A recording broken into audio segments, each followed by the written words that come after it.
Hi, I'm Daniel Lucas, and welcome to Book 101 Review. Book 101 is all about the books that I read for the last 40 years. And today I have my special guest.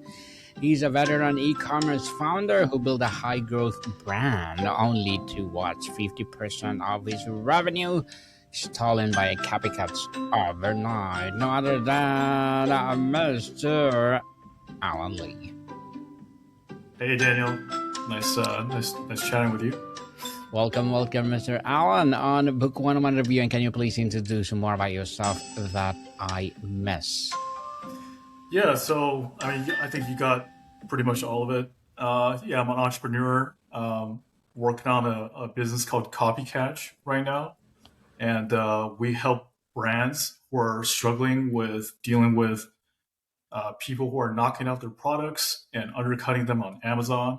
So we help these brands, remove these infringers and pursue damages in the process. So that's what we do. Well, thank you so much for sharing your knowledge and wisdom to the world, Mr. Allen. Thank you. So today, let's talk about why takedowns are an effective strategy against bad actors. So let's start by defining terms. In the context of online bad actors, is it the trolls, spreaders, or misinformation or malicious influencers? What distinguishes strategic takedown from healthy debate or critics? What's the intent? Yeah, so good question. There's a lot of different forms of bad actors, especially in the age of AI. It's getting increasingly difficult to tell what's real. Yes. Um, and, bad actors are also, they're very smart and they're very savvy, right? And they're actually probably, you know, one of the power users of these tools, right? To, you know, scam, dupe, trick you, right? Into Yes. ultimately giving them your hard-earned money, right? And so, for the context of what we do, we're especially focusing on e-commerce, physical products, right? And obviously, I know there's other forms of impersonation, like people pretending to use Matthew McConaughey's voice, deep fakes and all that stuff, right? So that's a kind of different um, industry or different problem, if you will. We're focusing on e-commerce industry, where let's say if you're an e-commerce seller and you put in a lot of time and effort to develop your product and your brand, right? You probably spent a lot of time and money on advertising, creating the Yes. content, taking high quality pictures of your products, right? And only to find that after your initial success, you're getting the customers to find your product knocked off or duped on marketplaces like Amazon or Walmart, right? Mm-hmm. And you know overnight, you might see your sales drop, and your immediate your immediate reaction is, I got to do something about this, right? Because these guys are taking my lunch, in essence, right? Yes. And so most sellers, what they'll do is, they'll Google or they'll ask ChatGPT, like, what should I do? And, by default, ChatGPT or whatever, the AI will tell them, hey, just file takedowns, right? And so what is a takedown? The industry term is DMCA takedowns. Basically, the platforms have a responsibility to make sure that if you have a legitimate IP, for whether it's a trademark, copyright, or patent, people are not supposed to infringe on that, right? And DMCA Mhm. takedown is a way for an owner or brand owner to inform the platforms, like, hey, somebody's copying my image, or somebody's using my trademark term, or somebody is um, violating my patent, right? Yes. So the issue is that it's entirely up to the platforms to make that determination of whether that's infringing or not, right? And if you think about it from an incentives perspective, right, what is platforms incentivized by, right? They want more sales, right? So they don't really care where the sales come from, as long as people are transacting on their platform. They will make money, right? So they don't have any actually incentives to take down listings unless the infringement is so obvious, right? Like, and especially for smaller businesses, they don't give, you know, they don't really give a crap about them, right? If you're Yes. Nike or you're Lululemon or you're, um, a big brand and you file takedowns, like of course they're going to be a lot more responsive to, you to help you take down these counterfeits, right? But if you're a mom and pop shop, which Mm-hmm. 99.9% of the business in America is, right? They're mom and pop shops, right? They're considered small businesses, right? Yes. Uh, what if the platforms don't enforce your IP, what can you do, right? There's nothing you can do, right? And a lot of times, and I'm just sharing this from my personal experience because, you know, I in the beginning that's what I did, right? I thought this was the right thing to do, right? And it was working in the beginning, but like I said, right, like after 15, 20 takedowns, they kind of just stop. They'll just kind of not really respond to you. They'll just start ignoring you, right? And a lot of times, you know, the platforms will actually inform the bad actors, like, hey, can you change your title to not use these keywords, or can you remove these images from your listing? They will actually kind of alert them to let them know that you're onto them, right? So, and obviously these people are smart too. They'll figure out all the loopholes to get around kind of the initial detection, if you will, or the initial claims, right? Yes. So that's why takedowns are ineffective in terms of uh, serious IP enforcement. Mm-hmm. Sorry, it's just No worries. there we go. No worries. Yeah. So let's say many people feel a moral imperative to confront harmful speech. When does it necessary confrontation cross into a territory to take down strategy that might be backfire? Yeah, it's a good question, right? So it's kind of like a game of chess, right? Mm-hmm. So if you're a really good player and you can win the game in a few moves, you don't want to alert the other player what your game strategy is, right? So you want to kind of be secret about it. Well, if you start falling takedowns, then those people are going to be on alert, right? And so, uh, specifically about this takedowns versus taking legal actions, right? So obviously takedowns stopped working for me, and the only way I could go forward is by taking legal actions, right? Yes. So the thing that I found out, which I think would be valuable for any online business owners, it's kind of a misconception that lawsuits are expensive and lawyers are expensive, and majority of the time that is the case. However, in these type of cases, um, you guys can Google it. It's called Schedule A. It's a special instrument that allows multiple defendants to be grouped in one suit, versus going one on one, suing one company at a time, right? And in many cases, when there's a popular product, it gets copied. There could be hundreds of copycats of infringing sellers, right? So that allows the law firms to pursue these cases on the contingency basis. Meaning, if you're a brand and you have a popular product and there's a ton of people copying you, you may not have to pay a lot of money up front.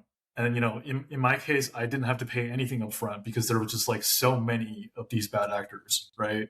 And when the attorney looked at the case, he's like, "Hey, yeah, like you have a pretty strong claim. This seems like a really viable case, so I'll waive the legal fees, right? So you can actually pursue these cases without having to spend a lot of money up front. And I think that's one thing that owners definitely need to understand. You know, Mr. Allen, from your observation, what is a primary psychological or strategic miscalculation that well intentioned people or organizations make when they decide to take down a bad actor? um, what? Sorry, can you repeat that question again? Yeah, no worries. So, Yeah. in your observation, what is the primary psychological or strategic miscalculation that well intentioned people or organizations make when they decide to take down a bad actor? Yeah. So I think they think that's the end, right? It's, you file a takedown, they just go away and they never come back, right? But think Yes. about it this way, for a lot of people, you know, it's very much like biology, right? It's like there's the host and there's the parasite, Mm-hmm. right? And in online business is very much like that, right? You know, these people, are, this is their way of living. They don't Yeah. see it as I'm copying you or I'm violating your IP. For them, this is just their way of living, right?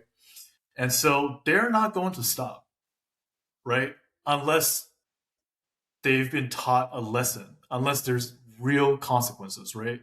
And that's the biggest mistake that people make when they try to enforce these things on their own via takedowns, is because, there's no consequences, right? There's no consequences for the bad actors. There's no consequences for the platforms, and ultimately, you can't get any money back, right? And what these bad actors do is they will just spin up another listing. They'll just spin up another listing, right? And in fact, that's like what these people do these days, today in 2026. You know, because they know that they're copying another product, right? And uh, at some point, they might get taken down. And so what they do is they preemptively create multiple duplicate listings of their product. So kind of flooding the market, right? So it's kind of like, okay, if one goes down, I still have these other listings, right? So takedowns is kind of like this endless game of whack-a-mole, right? Mm-hmm. And I think you know, that's something that owners should consider when they are, you know, wanting to find maybe a more permanent solution than kind of this endless game of whack-a-mole, right? Sir Alan, let's talk about the dynamics and effectiveness. Beyond increasing visibility, how does a public takedown attempt actually empower a bad actor's narrative or community? It's an interesting question. So, like I said earlier, like, for these people, it's just more about survival. And there's kind of a network of these, let's call it websites, that tries to warn people that, you know, uh, it's kind of like, hey, if you're going to commit a crime or if you're going to copy this brand, if you're going to copy this product, kind of make sure don't use these words or don't, use these images. It's kind of like a network of watchers that warns sellers, Mm-hmm. basically like, hey, if you're going to do it this way, right?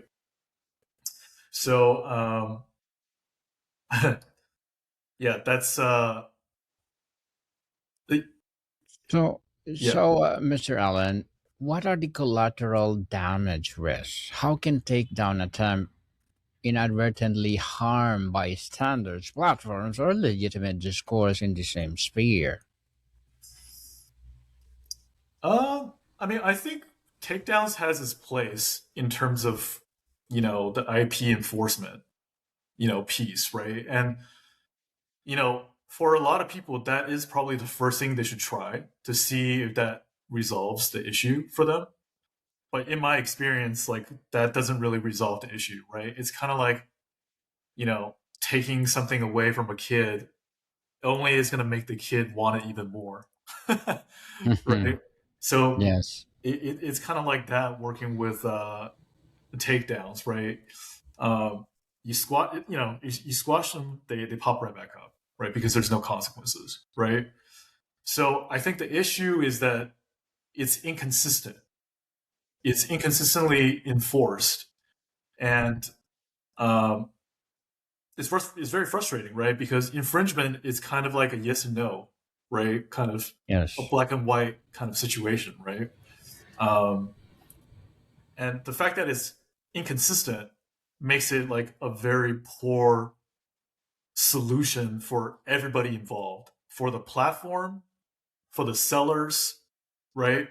Um, so it erodes trust, and I think you know it hurts everybody in the end, right? Bad actors often operate with different ethical and traditional constraints, Mr. Allen. What does a asymmetry or yes, asymmetry willingness to lie, speed over accuracy, exploiting platform algorithms make this conventional fast-based takedown a losing game? Yeah, interesting question. Like I mentioned earlier, right? These people are getting sophisticated. They kind of know, to not, for example, if you have a trademark for your product, your brand, they will definitely know to not use that word anywhere in the listing, right? And they kind of see how you market, right? Like they can go on your website, they can see how you take your pictures, right? They can see the marketing copy that you're using, right? And anybody is smart enough now to then upload those information and then just use any of these AI tools to say, hey, create something very similar, right? And so if you don't have the right IP to protect your product, um, you know, you're inevitably they're gonna come after you, right? They're gonna take your lunch, right? Because for them it's a matter of survival, So and the tools nowadays makes it really easy to essentially duplicate your entire site in like seconds, right? Create images that just like yours in seconds, right? So that's why IP protection is really like a key in this day and age. Key indeed. So, Mr. Allen, as a veteran e-commerce founder, what are your short-term and long-term goals?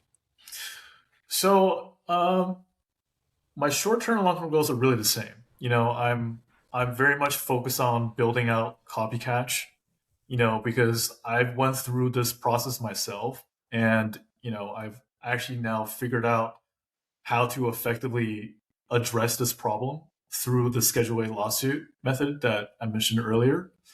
And now, I'm building a service that will help make it easy for brands and law firms to tackle this problem at scale.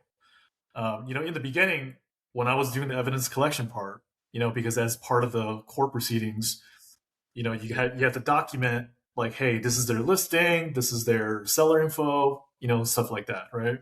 I was doing that manually, you know, and it took a lot of time because there were hundreds of listings you had to document, right? And you have to be 100% correct because you know the law requires that, right, to win a case, right? So that's what I'm building now, is using AI to automate some of that process to save a ton of time and making sure that the evidence is ready for the case. And so we use AI to find the infringers for you. We use AI to estimate the sales and collect the evidence report that is needed by the court. and we work with partner attorneys who will then handle your case, right? So I cared a lot about the small business owners, the mom and pop shops like myself, right? And so I know those people are usually, you know, the last people to get helped, right? And so I want to use, AI for good and try to help these people that I know that are dealing with this problem, right? Well, good luck to your goals, Mr. Allen, and looking forward for more success. And what would be your piece of advice for those people out there who want to be like you? uh, uh, well, I don't know if there's people that want to be like me. I think people should be wanting to be the best version of themselves. I think practically speaking, if you're a business owner and you're doing online business, um, you got to think deeply about creating IP that will protect you. Whether it's trademark for your product and brand name, copyrights for your images, and or if you're an inventor, definitely consider getting a patent. Um, you need some ways to kind of protect yourself when the bad actors inevitably show up, right? And I'll just kind of share some more specific advice. A lot of people don't know that you can copyright 750 images in one copyright, and I think the cost is like $50 or something like that, right? And that's what a lot of these people do, right? It's like they'll steal your images, they'll kind of edit it a little bit, they'll Photoshop their products in. So protecting your images is just like a must for any online business owners, right? So that's my advice. Oh, you're muted. Thank you. So, Mr. Allen, thank you for that advice. And can you please recommend a book or books that influence your journey? Yeah, a book that's influenced me a lot is definitely the Almanac of Naval Ravikant.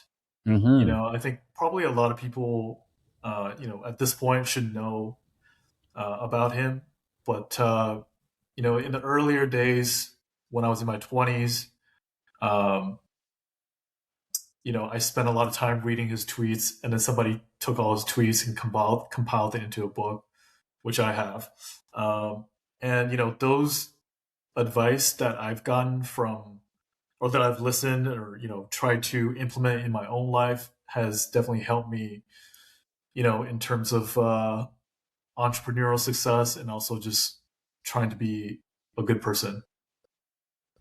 Yeah. Thank you for the recommended book, Mr. Allen. And before we wrap up our discussion for today, I'm inviting you to please to listen to my other podcast, people. My other podcast, because my abstract essay is already in sixth season, abstract poetry in third season, and of course my book 101 review in sixth season too. Comedy 101 third season, and food 101 in sixth season as well. Geography 101, love letters, movie 101 review, music 101 in its fifth season, Science 101, Sex 101 in fourth season, Trivia 101, Law 101, Mental Health 101, Motivation 101, Entrepreneurship 101, and of course, my Bible Verses 101 are my baby podcasts. Please listen to them wherever you listen your podcast. So ultimately, Mr. Allen, if a goal is to reduce harm and influences of a bad actors, what is the single most important metric or outcome we should focus on rather than winning the public confrontation? um, Hmm. Ultimately, it's about getting return on investment for your product and brands that you're creating, right? Regardless of whether or not you know anything about IP, when you're creating a product, you are creating intellectual property, right? So I think it's making sure that's protected, that investment is protected, and making sure that when you do decide to enforce IP, there's a monetization component, right? There's how much can I get from going after the bad actors, right? Versus just spending a ton of money or time doing endless takedowns, right? So that's what I would say.